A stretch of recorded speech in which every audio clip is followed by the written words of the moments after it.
Tout à coup, il y a un boom, plein de babies dans le monde. Plein d'enfants, plein d'enfants, plein d'enfants. OK. Nous sommes 70 ans, 80 ans plus tard. Qu'est-ce qu'il y a? Ça s'appelle le Papy Boom. Le Papy Boom. Tu as plein de pépés aujourd'hui. Plein de vieux monsieur. Maintenant, les dirigeants des pays qui sont extrêmement non humains, carrément inhumains, et très intéressés par l'argent, il faut qu'il y ait une prospérité dans le pays, ont des choix à faire. S'occuper de dizaines de milliers de pépés qui sont tout à fait improductifs pour la société, coûtent beaucoup d'argent.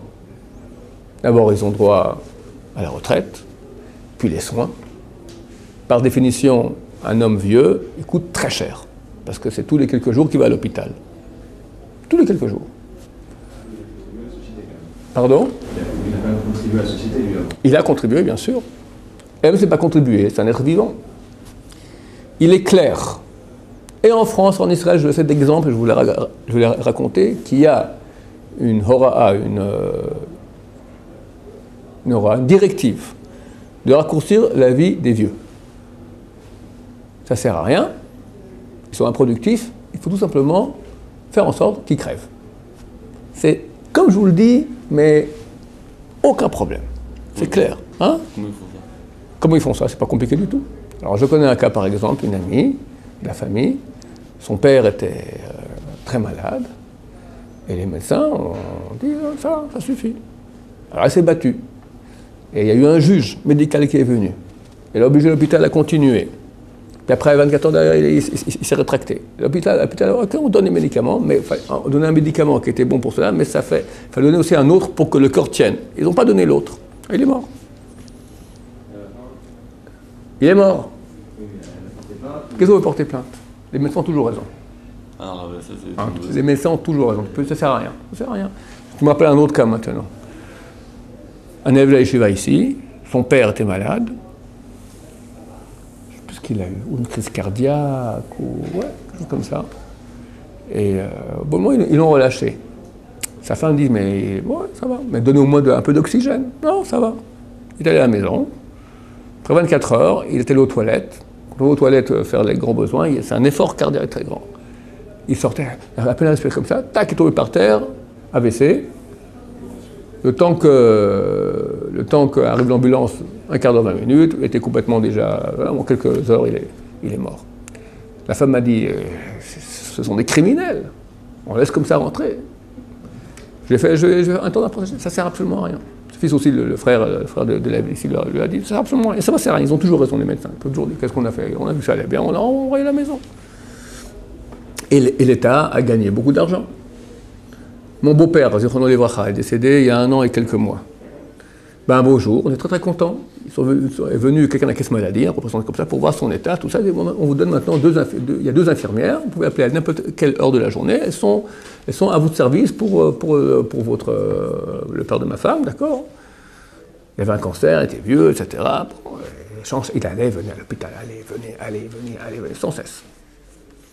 Mais bon, ils ont dit, écoutez, voilà, on a un truc très bien, vous pouvez le mettre maintenant dans l'hôpital ici, à Art-Sophie, ils vont s'occuper très bien. Bon, voilà, on a compris, en fait, il y avait ça, on lui donne, c'est un hospice pour qu'il ait une mort digne, comme ça s'appelle, une mort digne. Ça veut dire, on laisse mourir sans soin. Alors, il a dit ça en passant, comme ça, même pas attention, puis ça fait tilt comme ça, et j'avoue, moi, je ne peux pas faire attention. C'est mon beau-frère qui a compris ça. Ils ont dit mort digne. Hein? Ils ont dit le mot? Ouais, une mort, non, on sait qu'il est pas bien laissé, il aura une mort digne, voilà, très bien. On dit, bon, il faut comprendre que ça va, le pauvre s'occupera de lui gentiment, mais on ne va pas faire des soins forcément trop poussés. Heureusement, le beau-frère est venu, il a sorti, il l'a mis à l'hôpital. Vous voulez, moment à l'hôpital, ils avaient ras-le-bol de le voir venir tout ça, le pauvre. Ça fait 2 jours qu'il n'avait pas mangé. 2 jours qu'il n'avait pas mangé. Ils l'ont mis là-bas, c'est la salle de... Non, l'endroit où on décide dans quel...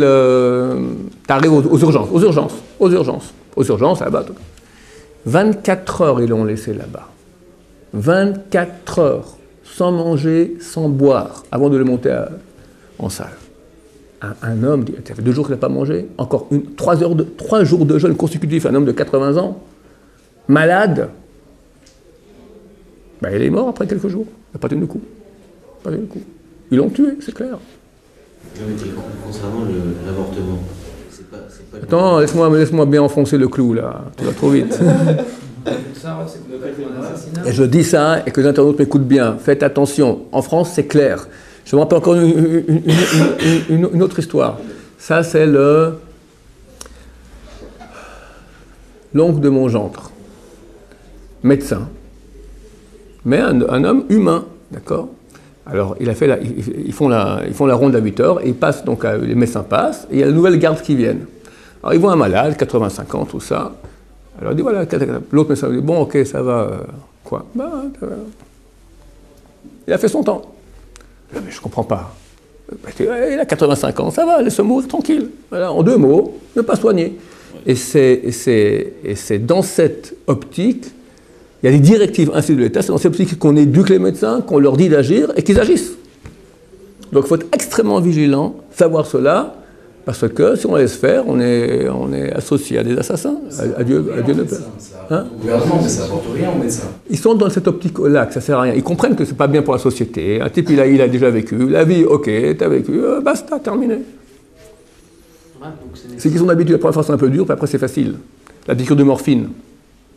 Il y a des doses de morphine que tu mets, tu tues la personne, tu raccourcis sa vie. Ces gens-là, ils acceptent qu'un jour on leur fera comme ça aussi. Ouais, tout à fait. À quoi ça sert de souffrir quand tu es malade, tu es vieux? Fini. C'est une optique que beaucoup de gens ont, parce que pour eux, ils n'ont pas la valeur de la vie comme nous l'avons. Ils l'ont pas. Évidemment, qu'est-ce qu'ils font de leur vie? Médecins.